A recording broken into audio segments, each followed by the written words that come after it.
ବୁଲୁ ବୁଲୁ ଆଖି ପଡ଼ି ଯାଇଥିଲା ତାଳ ଗଜା ଉପରେ। ମୁଁ ତାକୁ ସଙ୍ଗେ ସଙ୍ଗେ ଆଣି ଜେଜେମାଙ୍କ ହାତରେ ଦେଇ ଦେଇଥିଲି। ସିଏ ସଙ୍ଗେ ସଙ୍ଗେ 2 ଫାଳ କରି ମୋତେ ଦେଇ ଦେଇଥିଲେ ଖାଇବାକୁ। ଯେହେତୁ ମୁଁ ବହୁତ ଦିନ ହେଲା ତାଳ ଗଜା ଖାଉଛି ତ ମୋତେ ବହୁତ ଭଲ ଲାଗିଥିଲା। ଆଉ ତାଳ ଗଜା ଖାଇ ମନ ଖୁସି କରି ଚାଲି ଯାଇଥିଲି ବାଛୁରୀ କୁକୁଡ଼ାକୁ ଖାଇବା ଦେବାକୁ। ସେ ତୋରାଣୀରେ କିଛି କୁଣ୍ଡା ମିଶେଇ ଯାଇଥିଲି ବାଛୁରୀକି ଖାଇବା ଦେବାକୁ। ବାଛୁରୀ ତ ଖାଇବା ଦେଖି ଖୁସିରେ ସଙ୍ଗେ ସଙ୍ଗେ ଖାଇ ଦେଇଥିଲା। ଆମର ଗୋରୁ କହିଲେ ଗୋଟିଏ ବୋଲି ବାଛୁରୀ ବହୁତ ଛୋଟ ହେଇଥିଲା। ତା ମାଆ ତାର ଯାଇଥିଲେ ବିଲକୁ ଚରିବାକୁ। ଆଉ ବାଛୁରୀ ତ ଏକା ପଳେଇ ଯାଇଥିଲା, ହେଲେ ତା ମାଆ ଆସିନଥିଲା କାରଣ ଗୋରୁ ଚୋରାଣୀ ମାନେ ତାକୁ ଚୋରେଇ ନେଇଥିଲେ। ବହୁତ ଛୋଟବେଳୁ ସେ ଏକା ଏକା ଏଇଠି ଏକା ହିଁ ରହୁଛି। ତାପରେ ମୁଁ ତାକୁ ଖାଇବା ଦେଇ ତା ପାଖରେ କିଛି କୁଟା ପକେଇ ଦେଇଥିଲି। ତାପରେ ଚାଲି ଯାଇଥିଲି କୁକୁଡ଼ାଙ୍କ ପାଖକୁ। ଏଠି ତ ମାତ୍ର 3ଟି ହିଁ କୁକୁଡ଼ା ରହୁଛନ୍ତି।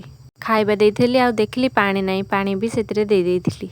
ତାପରେ ସେଠୁ ଆସି ଦେଖେ ତ ଘର ଗୁଡ଼ା ବହୁତ ଅଳିଆ ହେଇକି ପଡ଼ିଛି। ଆଉ ତାକୁ ଟିକେ ସଫାସଫି କରିଦେଇଥିଲି। ଖାଲି କ'ଣ ଘର ସଫାସଫି କଲେ ହେବ, ଆଉ ଦାଣ୍ଡ ଗୁଡ଼ା ବି ସଫା କରିଦେଇଥିଲି। ସବୁ କାମ ସାରି ଦେଇ ଚାଲି ଯାଇଥିଲି ମୁଁ ରେଡ଼ି ହେବାକୁ। ଆଉ ସଙ୍ଗେ ସଙ୍ଗେ ରେଡ଼ି ବି ହୋଇଯାଇଥିଲି। ତାପରେ ସରିଲା ପରେ ମୁଁ ଚାଲି ଯାଇଥିଲି ପୂଜା ଘରକୁ। ଠାକୁର ଦର୍ଶନ କରି ମୁଁ ସନ୍ଧ୍ୟା ଦେଇ ଦେଇଥିଲି। ଆପଣମାନଙ୍କୁ ଯଦି ମୋ ଭିଡ଼ିଓଟି ଭଲ ଲାଗିଛି ତାହେଲେ ଲାଇକ୍, ସେୟାର, ସବସ୍କ୍ରାଇବ୍ କରିବାକୁ ଜମା ବି ଭୁଲିବେନି। ଜୟ ଜଗନ୍ନାଥ।